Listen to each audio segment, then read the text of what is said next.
Blade போட்டு நூதன பணப்பறிப்பு. துரத்தி பிடித்து தலைமுடியை இழுத்து பிடித்து தர்ம அடி கொடுத்து போலீசில் ஒப்படைத்த சிங்கப்பெண்.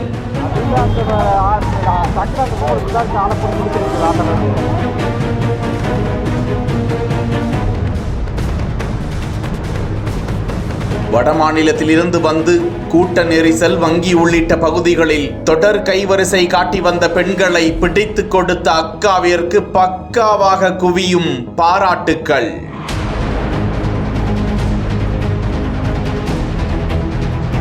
செங்கல்பட்டு மாவட்டம் மாமல்லபுரம் அண்ணா நகர் பகுதியை சேர்ந்த 48 வயதான மஞ்சுளா கட்டண கழிப்பிட குத்தகை எடுத்து நடத்தி வரும் இவர் அங்குள்ள இந்தியன் ஓவர்சீஸ் வங்கியில் 55,000 ரூபாய் பணத்தை எடுத்துக்கொண்டு கவர் ஒன்றில் போட்டுக்கொண்டு வங்கி வாசல் படியை தாண்டிய போது அங்கு வாடிக்கையாளர் போல நின்று கொண்டிருந்த 3 வடமாநில பெண்கள் மஞ்சுளாவை நெருங்கி வந்து பிளாஸ்டிக் கவரில் பிளேடால் கீறி 55,000 ரூபாயை எடுத்துக்கொண்டு தப்ப முயன்று இருக்கிறார்கள்.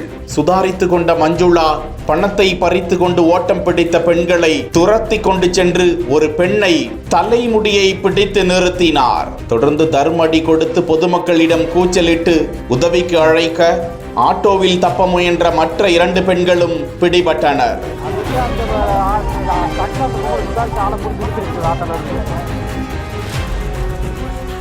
தகவல் அறிந்து அங்கு வந்த மாமல்லபுரம் காவல்துறையினர் 3 பெண்களையும் கைது செய்து போலீஸ் நிலையம் அழைத்து சென்று விசாரித்ததில் மத்திய பிரதேச மாநிலம் ராஜ்புத் மாவட்டம் ஜாண்டிகடை கிராமத்தைச் சேர்ந்த 35 வயதான நிஷா, 30 வயதுடைய பூஜா, 40 வயதுடைய பிரவீனா என்பதும் அரசு பேருந்துகளில் பயணிக்கும் பெண்களிடம் நகை, பர்ஸ்களை பறிப்பது உள்ளிட்ட பல குற்றச் செயல்களில் ஈடுபட்டு வந்தது கண்டுபிடிக்கப்பட்டது. தொடர்ந்து அவர்களிடம் விசாரணை மேற்கொண்டு வருகிறார்கள்.